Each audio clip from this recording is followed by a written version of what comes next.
Welcome to Okaloosa County Eye on Crime. I'm Michelle Nicholson. And I'm Nicole Wagner, and on this month's edition, we are looking for your help in identifying an armed intruder who robbed a pizza delivery driver and who's responsible for a string of burglaries in Fort Walton Beach. Yep, we got a lot on tap, so let's get started. First up, this has to do with vehicle burglars in Fort Walton Beach. The Okaloosa County Sheriff's Office is looking to identify individuals seen in this video who burglarized several vehicles in the area of Roanoke Court and Dunwoody Place. That was back during the early morning hours on November 12th. One individual's been identified, seen in the hoodie in the video, and he was arrested for loitering and prowling in the area that morning. However, the three others have not been identified.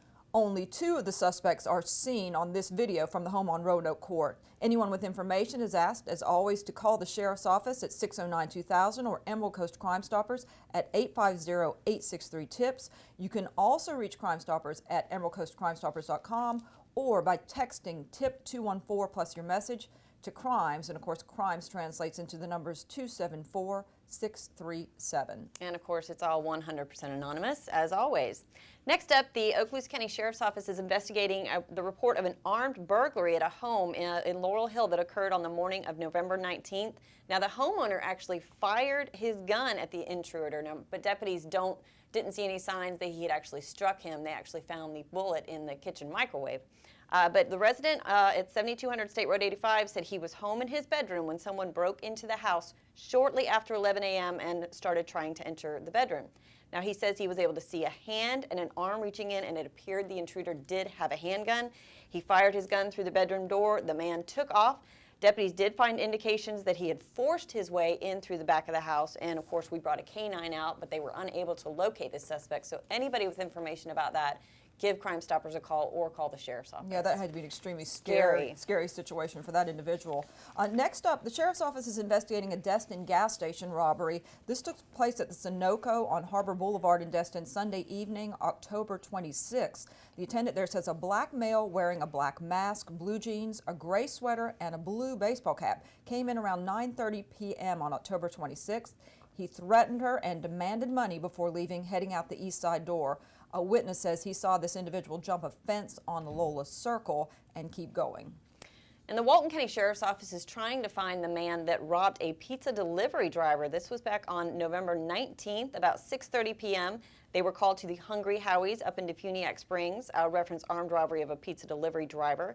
Now the incident occurred off Charlie Brown Road.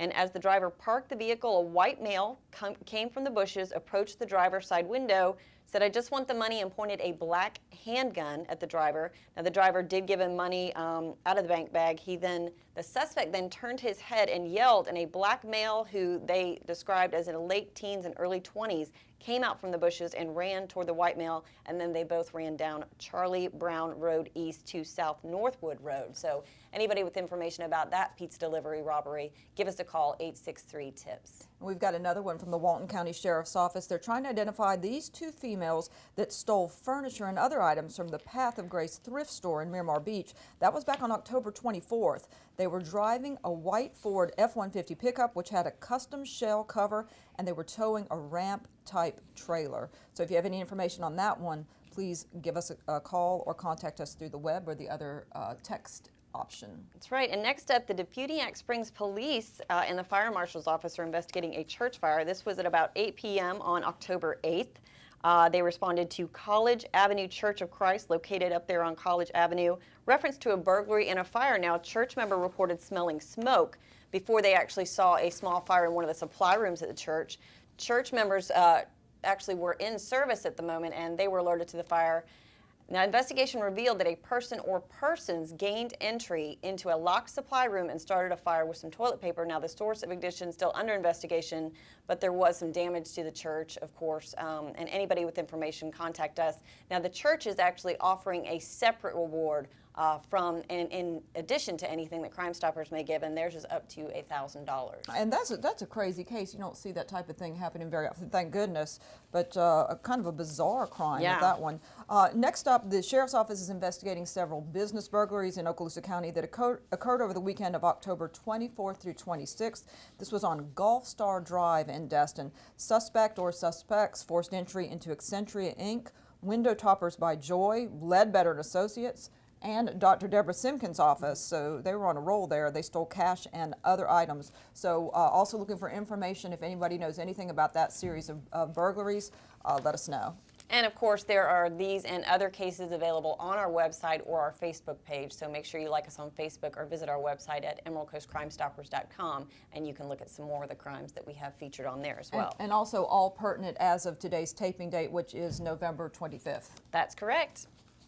Now, did you know that there's a new law in Florida that requires people to slow down and move over for sanitation and utility trucks? Now, there are some reports that drivers aren't paying attention to this law, continuing what's a dangerous situation for these workers. Right, it's a new law, but we're getting word that in places, especially down in South Florida, that people just aren't paying attention to it. Well, Okaloosa Sheriff Larry Ashley and Walton County Sheriff Mike Atkinson, they got together and have taped a public service announcement to try and help share the information and the word that you do now have to move over for sanitation and utility trucks. Let's take a look.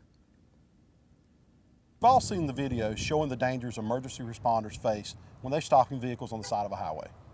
It's why Florida has a move over law.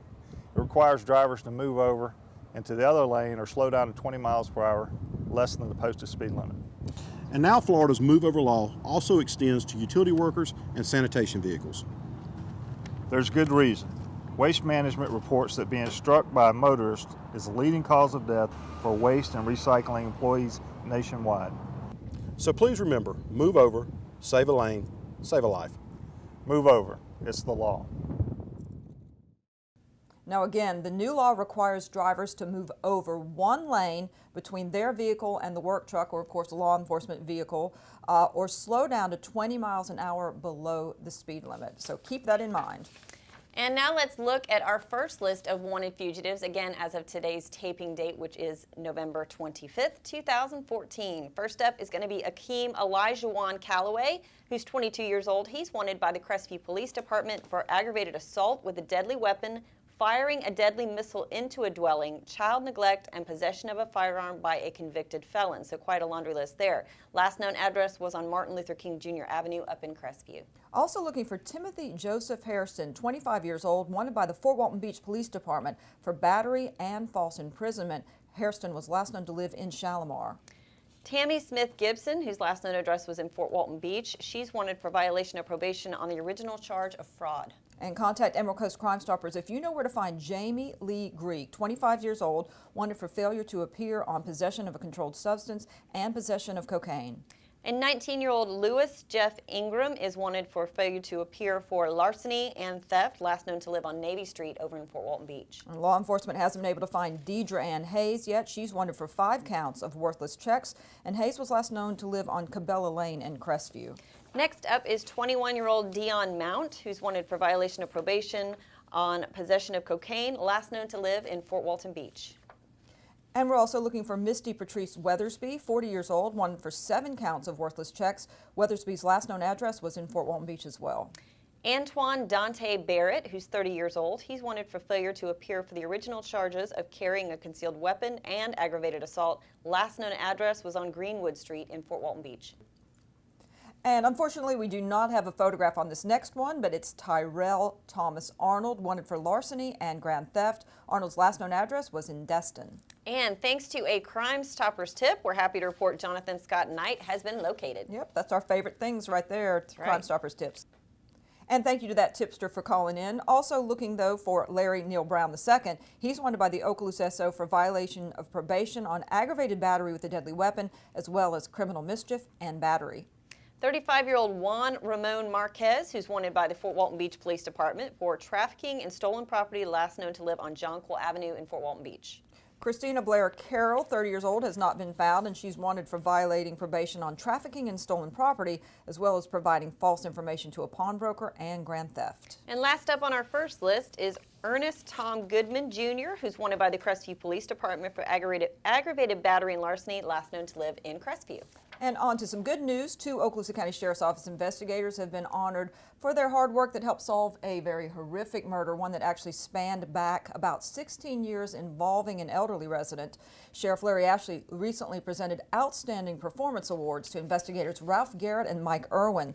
The pair spent years working leads, finding witnesses who would talk, and pursuing evidence in the May 1998 death of Jewel Melvin. Melvin had been beaten and strangled inside her Crestview home. The work of the 2 investigators ultimately led to grand jury indictments of 2 individuals, Michael McCombs and Stephen Earl Kimmons. Sheriff Ashley said investigators Garrett and Irwin, quote, exemplify a commitment to excellence deserving of the award for outstanding performance of their duties. So congratulations to both of them. That's right. And we do want to say congratulations to OCSO Patrol Sergeant David Allen. He's been named to the 5-member board of directors of the Florida SWAT Association. Now, that's a nonprofit organization that provides training opportunities and consultation to SWAT team members all across America, or all across Florida, excuse me. So quite an honor for Sergeant Allen. So congratulations go out to him as well. And big state, so big responsibility there. Next up, Nicole's got Eric Arsenault. That's right. We got some more wanted fugitives. And first up, it's going to be Eric Arsenault. He's wanted for violation of probation for grand theft auto, last known to live over in Walton County. And contact Crime Stoppers if you know where to find Jerome Williams. Williams, 44 years old, wanted for VOP on charges of grand theft, giving false name to law enforcement officer, and theft. And Williams' last known address was over in Walton County. And we got some more good news. James Andrew Dubovy, who's a familiar face and has been on the show for quite a while now, has been located since our last show. Oh yeah, he's a long timer, finally gone. All right, excellent. Up next, Brad Doty. He's been on here a while as well, wanted for VOP on charges of conspiracy to sell narcotics, possession of a controlled substance, and possession of drug paraphernalia. Doty was last known to live in Niceville, and still trying to find him. And next up is 27-year-old Jason Michael Oliver, who's wanted for violation of probation on the original charges of grand theft and uttering a forged check. Still trying to locate Stephen George Bostick as well. Bostick's wanted on a charge of fraud. And John Henry Bonner, who's 43 years old, he's wanted by the Fort Walton Beach Police Department for grand theft and violation of Pawnbrokers Act and non-payment of child support. And here's another familiar name that I would love to see somebody call in on. 32-year-old Daniel Wesley Arthur is wanted for felony neglect of an elderly or disabled adult without causing great bodily harm, possession of a controlled substance by misrepresentation, fraud, or forgery, as well as theft. And Arthur was last known to live in Fort Walton Beach. 25-year-old Andrew Vincent Aikman, who is wanted for larceny, last known to live over in Pensacola. Also, Samuel Edward Thomas III wanted for violating probation on charges of providing false information to a pawnbroker, false imprisonment, and grand theft. And last but certainly not least on the list is Lonzel J. Knox, who's 27 years old, and he's wanted by the Walton County Sheriff's Office for aggravated battery. Now, with the holidays fast approaching, scammers will be working hard to take your money and identity. Now, there are a number of things you can do to protect yourself, and we're going to actually recommend some to you. First and foremost, and one of the easiest things you can do to protect yourself, lock your car, take your keys, and hide your belongings. It's a simple act that's proven to keep thieves out. Don't store your home address into your GPS under home in the car, and of course park in well-lighted areas. And you know, when it comes to home safety, some of the common sense things, keep your doors and windows locked, especially during the holidays when people are out prowling around looking for things to steal. If you plan to travel, you can register for a vacation watch on the Sheriff's Office website and have that order placed on your home. Make sure all your bushes and trees, of course, are cut back. And then also add motion lights to the outside of your home, lets you know if somebody's approaching. And door-to-door cons, sales, and surveys, and this is something we've seen recently here in our area, never allow strangers into your home, no matter how they identify themselves. Once they get inside your home, they will distract you while accomplices search for cash, jewelry, and other valuables. And if you suspect anything going or anyone going door to door in your neighborhood, call the Okaloosa County Sheriff's Office, 651-7400, and they can have a deputy come out and check it out. And one of the things I want to mention real quickly is we've gotten some reports recently from people who say they've had folks come up, knock on their door, and give them essentially what amounts to a sob story, that they need $20 for some such reason. Come to find out, a lot of these stories are just that. They're fabrications, they're not true. It's just people essentially panhandling door to door.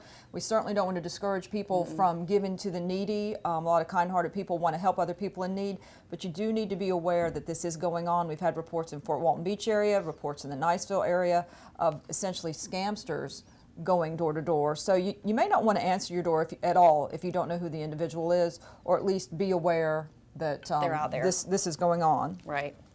And in fact, this takes us right into the next one, which is check out charities before giving. Ask for a written description of the programs and things like that, even an annual report. And don't judge a charity by an impressive sounding name. Many organizations have names similar to other well-known charities. Never give over the phone, through email, or, as we were saying here, door to door. Always check out the charities with the Better Business Bureau at www.give.org. Or you can call, of course, your local Better Business Bureau here in our area. That's 850-429-0026. And more we see pop up in varied forms throughout our area, telephone and email scams. Now, the IRS and law enforcement will never call or email you that you owe money and that you will be arrested if you don't pay. And what's happening is these scammers are asking victims to pay by MoneyGram or Green Dot cards because they cannot be tracked. So don't give any money to someone, friend or family, that emails you claiming they have been in an accident or arrested overseas and needs money. And we, in fact, have had individuals in our area who have fallen for these scams and are out thousands of dollars as a result. Right. Okay, going back to the fugitives now. Next up, we have Ronald Wesley Lewis, who's 25 years old and wanted by the Walton Sheriff's Office for aggravated stalking. Lewis's last known address was in Pensacola. And we're still looking for 33-year-old Roderick James Ruderson Jr., who's wanted for possession of synthetic narcotics within 1,000 feet of a school and failure to appear for driving while license suspended or revoked, and last known to live on Mooney Road in Fort Walton Beach. Next up on our list is Brian Edwards Babbs Sr., wanted by the Walton SO for violating probation on driving with a suspended license or revoked license, last known to live in Freeport. And the Walton County Sheriff's Office is also looking for Mark Robert Fitzgerald, who's 39 years old, and he's wanted for grand theft and contracting without a license, last known to live over in Santa Rosa Beach. And keeping it in Walton County, 37-year-old Edward J. Stanley is also wanted for failure to appear on multiple counts of uttering a forged instrument and grand theft. 28-year-old Casey Lynn Sukup is wanted for violation of probation for grand theft, last known to live in Freeport. Michael Matthew wanted for dealing in stolen property, providing false statement of ownership to a pawnbroker. And call 863-TIPS if you know where 59-year-old Mark Stephen Hansford is hiding, and he's wanted for altering a bank bill or note and theft. Another familiar name on our show, Carlos Urbina Suarez, 26 years old, wanted by the Walton Sheriff's Office for larceny and burglary. And Brendan Tyler Spears, who was last known to live in Niceville, he's wanted for violation of probation for burglary and grand theft of a firearm. Contact Emerald Coast Crime Stoppers if you know the whereabouts of Angela Diane Fitzgerald. Fitzgerald wanted for grand theft, uttering a forged instrument, and forging a bank check. 28-year-old Charles Keith Wallace, who's wanted for possession of a controlled substance without a prescription. Also, Brittany Joe Wing, 32, wanted for VOP for trafficking in stolen property, providing false information to a pawnbroker, and grand theft. And the Walton County Sheriff's Office is looking for Geronimo Bailon, who's 44 years old, and he's wanted for failure to appear on the original charge of felony DUI and driving while license suspended or revoked. Walton County is looking for Everett Hairston for violating probation on a charge of grand theft auto. And last is 30-year-old Emmanuel Uribe Martinez, who's also wanted by the Walton Sheriff's Office for violation of probation on the original charge of resisting an officer with violence and loitering and prowling. And winding up Okaloosa Eye on Crime, we talked to Okaloosa County Sheriff Larry Ashley on some of the hot topics around the OCSO. We've been studying these cameras and researching the best product for about a year and a half now. Our in-car video systems are antiquated. They're still usable, and we'll continue to use those units, and we've currently got about a 43% failure rate. So we had to move away from that and find something, either replace those in-car video units or go to something different. And the body cams are certainly smaller and appear to be much easier to maintain. Not as many moving parts, a lot of wireless uploads. But I believe, live in a society where we have to have body cameras. It's one of those unfortunate reasons, but we're under scrutiny a lot, and so when you have those number of complaints, it protects our officers, it protects our citizens, not only from bad complaints, but also the media who may get it wrong occasionally. So the benefit of having the body cameras is if you guys get to a scene, everything is documented. There's no he said, she said. It's right there. It's documented, but there again, that just depends on how good your policy is. If your camera's going on and off and you're missing key pieces of conversations or interactions, then it's no different than not having one on at all. You're still left to guess at what really happened. So it's important to draft and implement a policy that takes that into consideration. Certainly you would not want to have your camera on while, or at least make public record an interview with a sexual battery victim or a child that's been victimized in some way. So it'd be key policies that are drafted in regards to body cameras. Florida's a pretty strict state regarding drones. We certainly like our privacy as Floridians, and so we're not going to easily give that up, even though there's a push from the not only what's the word, the terminology I'm looking for, not only from our citizens and the media and special interest groups, but even officers are looking forward to having the ability to defend themselves from false accusations. Absolutely. How much are these going to cost? The units, because we bought in bulk, are about $300 a piece. They go for about $500 a piece. The docking stations is another couple $100. And the evidence.com is the big benefit, and the big expense is that we no longer have to copy and recopy and provide a copy to the state attorney's office and the defense attorney and the like. All that can be kept online. Give a password to everyone who needs the video. They use that password, and they obtain the video for themselves. So it kind of keeps all you guys pretty well connected, easier sharing Yes. information. Sharing information much easier, and saves storage space in our evidentiary vaults here at the office that we no longer have to keep filling those up. But, if you take in 30,000 pieces of evidence in a month, then you need to get rid of 30,001 pieces of evidence a month. So purging is certainly an issue when it comes to video documentation. Anything of evidentiary value that's used in a case we'll keep until the conclusion of that case, or until public record retention laws go into effect or regarding that piece of evidence. And those that are not of evidentiary value will be purged every 30 days. And let's talk about the rules with using these. I know you talked about the sexual assault cases. When would it be public record? I think that whenever you're involved in interacting with anybody, that they'll have their cameras on. When that becomes a public record will be determined by policy and by law, specifically by law, and what is truly a public record. Ongoing investigations are not public record. Any sexual victim interview or information regarding that individual is not public record. So there's things enumerated in law currently. I don't think the law is up to where it will be in regards to body cams and when that evidence can be used and can't be used.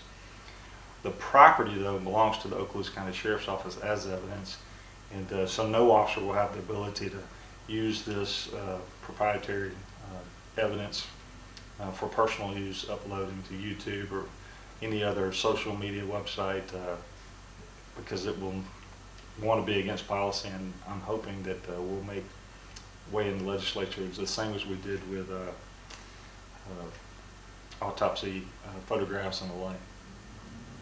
Absolutely, and right now it's kind of up in the air here in the state of Florida, where like you said, we got to catch up with our technology. Our laws are always trying to catch up with growing technology. I think a concern for some people is that kind of like mug shots, people can pull those, they can put them on websites, and it's almost like extortion. You've got to pay this fee to get that down. Is that something you guys are kind of concerned with the body camera footage? In regards to the photographs and mugshots, that is the #1 complaint we received, as somehow we're control of what newspapers print. There are so many, any convenience store you go into, they've got the mugshot newspaper sitting there, and whether it's some teacher who got arrested for a DUI or petty theft or retail, or and any profession, any person. It's not necessarily that person that's upset, it's their family.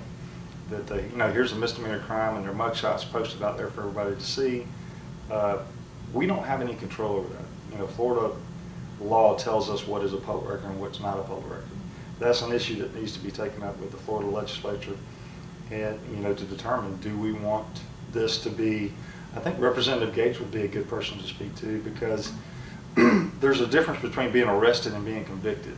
And so should mugshots of your arrest be posted prior to a conviction? And so I think that is certainly being looked at by the legislature. Is that right or is that wrong? Yeah, absolutely. Can you think of anything else? Well, just one thing I was thinking about was, what do you say to the people who think money would be better spent on hiring more deputies? I would say that they've never been in a multi-million-dollar lawsuit. They've never dealt with a riot or a displeased community. That it is money well spent protecting our officers, protecting our citizens from false complaints, and not just from false complaints, but the talking heads in the national media that would speculate on what happened. It seems though we've abdicated our responsibility to determine innocence and guilt from our courts and juries and given that to the media and the mob, and that is one of the uses of these cameras to protect our officers and to protect our citizens. An example I'm kind of thinking of is Ferguson. I mean, we saw what happened up there. I mean, if those officers had had the body cameras, it might have turned out a little different. I think you can go back as far as O.J. Simpson. The infamous chase down the interstate as he's in his white Bronco. Media, it influences the way people see things, and so whatever the narrative is, if having the ability to know what actually happened versus what somebody thought happened or speculated happened, I think is important for our citizens and important for our officers, and improves the safety and communications with our community, and it's money well spent. It's not like we don't have cameras already. This is just an improvement upon what we already have. And wrapping up, we want to mention that the Sheriff's Office is going to be having its Citizens Academy coming up. The start date for that is going to be January 6th, so stay tuned to our webpage, our Facebook page, our Twitter account. We'll have information on that, but that's an opportunity a lot of people are probably going to be interested and not want to miss. And that's going to do it for this edition of Eye on Crime. We'll see you next time.